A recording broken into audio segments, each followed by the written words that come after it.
Assalamualaikum warahmatullahi wabarakatuh, sahabatku, teman-temanku dimanapun Anda berada.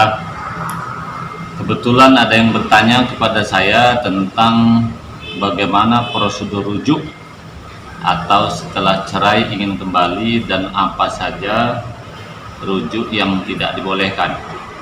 Sahabatku, saudaraku, bahwa ada perbedaan rujuk dengan nikah. Kalau nikah itu menyertakan wali, kalau rujuk tidak. Jadi sebenarnya syarat rukunnya beda-beda tipis saja. Yang membedakan kalau akad nikah ada wali, kalau rujuk tidak perlu wali. Oleh karena itu rukunnya sama-sama muslim, ya. Yang kedua, harus ada laki-laki perempuan. Yang ketiga, harus ada 2 saksi, sama dengan akad nikah. Cuman kalau nikah hanya ada tambahan wali. Nah, rujuk ini syarat-syaratnya ya. Yang pertama, yang kita rujuk ini adalah mantan istri kita, bukan istri orang. Contoh, suami menceraikan istri. Nah, si wanita itu diceraikan laki-laki lain. Jadi yang bisa dirujuk adalah mantan istri kita sendiri, bukan mantan istri orang. Itu satu ya. Yang kedua, istri ini pernah dijima. Artinya kalau belum pernah hubungan badan suami istri, begitu selesai cerai tidak boleh balean. Yang bisa balean adalah istri yang pernah dijimaknya dulu. Itu yang kedua. Yang ketiga ya, bukan talak tebusan. Talak tebusan itu begini, misalnya nih, ada kesepakatan suami istri, istrinya minta kepada suami, wahai suamiku, tolong ceraikan aku, nanti engkau akan aku kasih duit 10 juta gitu ya. Maka kemudian suami mengatakan, oke, aku ceraikan hari ini dirimu dengan tebusan 10 juta. Itu yang disebut dengan talak tebusan.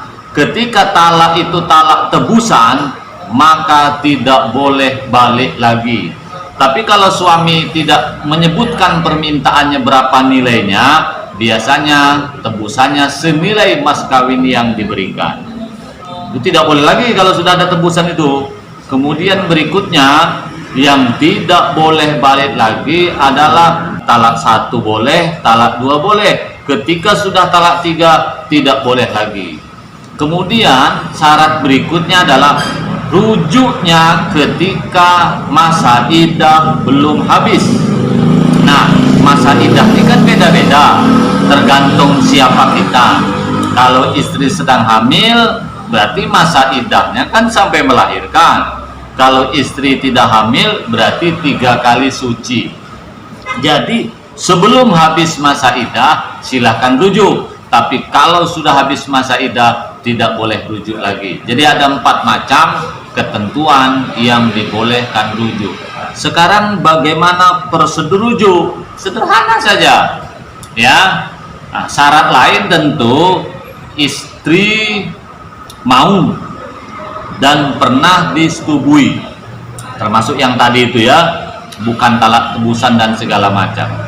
Suami jangan merasa terpaksa. Kalau suami dipaksa untuk rujuk, rujuknya tidak sah. Betul-betul rela dia, pokoknya ikhlas balikan. Lalu ucapannya apakah seperti ucapan ijab kabul dari orang tua wanita kepada calon menantu laki-laki? Tidak. Kita datang saja. Misalnya ini contoh ya, ada wanita mantan istri kita, ada 2 saksi. Tiba-tiba suami mengatakan, wahai istriku, saya rujuk denganmu ya. Ada kata saksi, alhamdulillah, rujuk kembali. Nah, itu udah sah, tak perlu ijab kabul. Atau kalimat yang senada dengan yang lain. Contoh, demi anak kita balikan sajalah.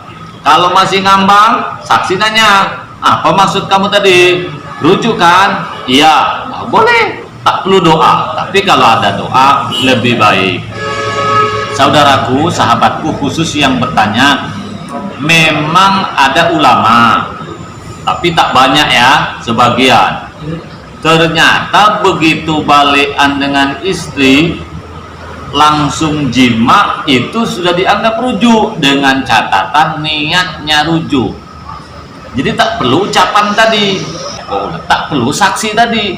Pokoknya begitu mantan suami datang, balik ketemu bininya lagi, langsung tiba-tiba jima dia, tapi niatnya adalah niat rujuk. Ulama sebagian ada yang mengatakan itu bagian rujuk. Lalu pendapat saya bagaimana selaku mediator dan konselor rumah tangga? Kita lebih baik mengikuti jumhur ulama, dan begitu juga yang dibuat oleh undang-undang. Lo bedanya itu yang saya maksud tadi kan, rujuk tanpa cerai pengadilan kan. Tapi kalau rujuk dengan cerai pengadilan, ya misalnya sudah putus palu pengadilan ini, sudah dinyatakan cerai, kan kita punya akta cerai, ya kan, buku nikah kita kan disita. Nah kalau belum habis masa iddah ternyata tidak balikan, kita suami istri datang lagi ke KUA membawa surat keterangan akta cerai dari pengadilan agama. Nanti oleh KUA didaftarkan ulang di buku, ya tentu di kantor KUA. Setelah dari kantor KUA kan dapat keterangan bahwa ini telah rujuk. Surat keterangan dari kantor KUA itu pergi dibawa lagi ke kantor pengadilan agama di mana dulu menggugat cerai. Itu caranya ya. Jadi setelah dapat akta cerai ke KUA, dari KUA balik lagi ke pengadilan agama di mana dulu menggugat cerai untuk mendapatkan kembali dokumen bahwa sudah rujuk. Saya kira itu sahabatku semua, mudah-mudahan apa yang saya sampaikan ini dapat membantu khususnya kepada yang bertanya. Demikian, wassalamualaikum warahmatullahi wabarakatuh.